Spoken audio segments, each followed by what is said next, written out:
ਹਫਜ਼ਾਬਾਦ ਦੇ ਨਾਲ ਨਾ ਇੱਕ ਥਾਣਾ ਲੱਗਦਾ ਬਣੀ ਕਿ ਤਾਰੜ ਛੋਟਾ ਜਿਹਾ ਇੱਕ ਕਸਬਾ ਹੈ। ਉਹਦੇ ਨਾਲ ਪਿੰਡ ਏ, ਉਸੇ ਥਾਣੇ 'ਚ ਆਉਂਦਾ ਬੈਕ, ਉਹਨੂੰ ਆਉਂਦੇ ਨੇ ਬੈਕਾਂ, ਬੈਕ ਮਕੀਦੁੱਦੀਨ, ਬੈਕ ਫਜ਼ਲ ਅਹਿਮਦ। ਬੈਕ ਫਜ਼ਲ ਅਹਿਮਦ ਦਾ ਨਾ ਚੋਰੀ ਫਜ਼ਲ ਅਹਿਮਦ ਸੀ। ਉਹ ਬੜਾ ਦਾਨਾ ਜਿਹਾ ਬੰਦਾ ਸੀ, ਬੜੇ ਸਿਆਣੇ ਬੰਦੇ ਜਿਵੇਂ ਪੁਰਾਣਿਆਂ ਵਕਤਾਂ ਦੇ ਹੁੰਦੇ ਸਨ। ਅੰਗਰੇਜ਼ ਦਾ ਦੌਰ ਸੀ ਪਾਕਿਸਤਾਨ ਬਣਨ ਤੋਂ ਪਹਿਲਾਂ, ਤੇ ਮੁਲਤਾਨ ਜਿਹੜੇ ਆ ਮਖਦੂਮ ਨੇ ਨਾ, ਇਹਨਾਂ ਦੇ ਕੋਲੋਂ ਕਤਲ ਹੋ ਗਿਆ। ਉਹ ਜਿਹੜੇ ਮੁੰਡੇ ਨੇ ਕਤਲ ਕੀਤਾ ਨਾ, ਉਹ ਫੜ ਵੀ ਕੀਤਾ। 5-7 ਦਿਨਾਂ ਨੂੰ ਉਹਦੀ ਤਰੀਕ ਸੀ ਫੈਸਲੇ ਦੀ, ਔਰ 99% ਜਿਹੜਾ ਨਾ ਇਹ ਉਮੀਦ ਸੀ ਉਹਨਾਂ ਨੂੰ ਕਿ ਮੁੰਡੇ ਸਾਡੇ ਨੂੰ ਜਨਾਬ ਫਾਂਸੀ ਹੋ ਜਾਣੀ ਹੈ। ਉਹਨਾਂ ਨੂੰ ਇਹ ਪਤਾ ਲੱਗਾ ਕਿ ਜਿਹੜਾ ਅੰਗਰੇਜ਼ ਜੱਜ ਹੈ ਨਾ, ਉਹਦੇ ਚੋਰੀ ਫਜ਼ਲ ਅਹਿਮਦ ਦੇ ਨਾਲ ਬੜੇ ਤਲਕ ਨੇ। ਤੇ ਉਹ ਜਨਾਬ ਉੱਥੋਂ ਮੁਲਤਾਨੋਂ, ਘੋੜੀਆਂ ਦਾ ਦੌਰ ਸੀ, ਘੋੜੀਆਂ ਤੇ ਟੁਰੇ ਚੜੇ, ਸ਼ਾਮ ਪੈਂਦੀ ਸੀ ਪਈ ਤੇ ਬੈਕੀ ਆ ਗਏ ਦਰਿਆ ਦੇ ਨਾਲ, ਬਿਲਕੁਲ ਦਰਿਆ ਦੀ ਕੰਢੀ ਤੇ ਪਿੰਡ ਹੈ। ਉੱਥੇ ਆਏ ਚੋਰੀ ਫਜ਼ਲ ਅਹਿਮਦ ਨੂੰ ਮਿਲੇ, ਪਤਾ ਸ਼ਤਾ ਕੀਤਾ। ਉਹਨੇ ਆਖਿਆ ਕਿ ਮਹਿਮਾਨ ਆਏ ਨੇ ਤੇ ਇਹਨਾਂ ਦੇ ਆਪਣਾ ਘੋੜੀਆਂ ਛੋੜੀਆਂ ਬੰਨੋ, ਰੋਟੀ ਛੋਟੀ ਖਵਾਓ, ਇਹਨਾਂ ਦੇ ਕੱਪੜੇ ਛੱਪੜੇ ਬਦਲਾਓ, ਸਵੇਰੇ ਇਹਨਾਂ ਦੇ ਨਾਲ ਮੁਲਾਕਾਤ ਹੋਵੇਗੀ। ਲੋ ਸਵੇਰੇ ਦਿਨ ਚੜਿਆ ਜਨਾਬ, ਚੋਰੀ ਫਜ਼ਲ ਅਹਿਮਦ ਡੇਰੇ 'ਚ ਆਇਆ। ਆ ਕੇ ਉਹਨੇ ਪੁੱਛਿਆ ਕਿ ਕੀ ਗੱਲ ਏ ਦੱਸੋ। ਉਹਨਾਂ ਨੇ ਆਖਿਆ ਕਿ ਬੰਦਾ ਮਾਰੇ ਹੈ, ਹੱਕਾ ਸੱਚਾ ਮਾਰੇ ਹੈ, ਲੇਕਿਨ ਜਿਹਨੇ ਮਾਰਿਆ, ਜਿਹੜਾ ਫੜਿਆ ਗਿਆ ਹੈ ਨਾ, ਉਹ ਸਾਡੇ ਟੱਬਰ ਦਾ ਚਿਹਰਾ ਮੋੜ ਹੈ।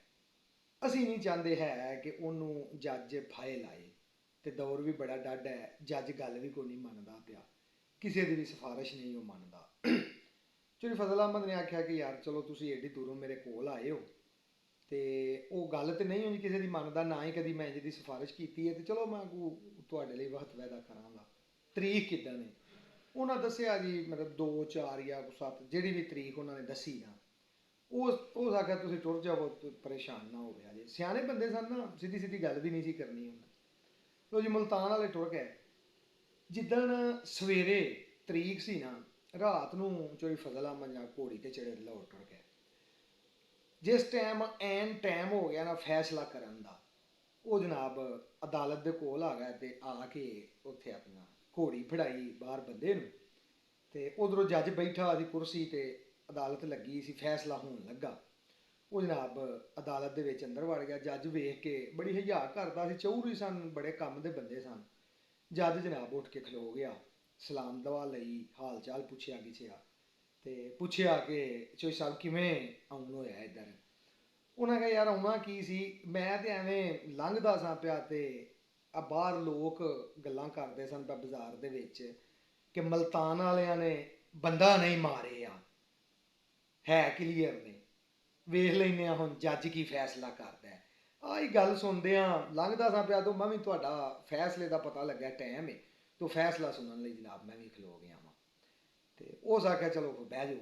ਉਹ ਬਹਿ ਕੇ ਜਦੋਂ ਉਹਨੇ ਚੋਰੀ ਫਜ਼ਲ ਅਹਿਮਦ ਦੀ ਗੱਲ ਤੇ ਗੌਰ ਕੀਤਾ ਨਾ, ਉਹਨੇ ਜੱਜ ਨੇ ਆਖਿਆ ਕਿ ਯਾਰ ਬਾਹਰ ਵੀ ਸਾਰੀ ਦੁਨੀਆ ਇਹ ਗੱਲਾਂ ਵੀ ਕਰਦੀ ਕਿ ਬੰਦਾ ਬੇਗੁਨਾਹ ਹੈ, ਤੇ ਮੈਂ ਐਵੇਂ ਬੇਗੁਨਾਹ ਨੂੰ ਫਾਂਸੀ ਦੇ ਚੜਨ ਲੱਗਾ। ਲੋਈ ਚੋਰੀ ਫਜ਼ਲ ਅਹਿਮਦ ਨੇ ਸਿਫਾਰਿਸ਼ ਵੀ ਕਰ ਛੜੀ। ਉਹ ਜੱਜ ਨੇ ਜਨਾਬ ਬੰਦਾ ਵੀ ਬਰੀ ਕਰ ਛੜਿਆ ਕਿ ਜਦੋਂ ਬੰਦੇ ਨੇ ਕੀਤਾ ਹੀ ਕੁਝ ਨਹੀਂ, ਤੇ ਮੈਂ ਉਹਨੂੰ ਕਾਹਦੇ 'ਚ ਫਾਹੇ ਲਾਵਾਂ। ਆਹ ਹੁੰਦੀਆਂ ਹਨ ਦਾਨੀਆਂ ਗੱਲਾਂ।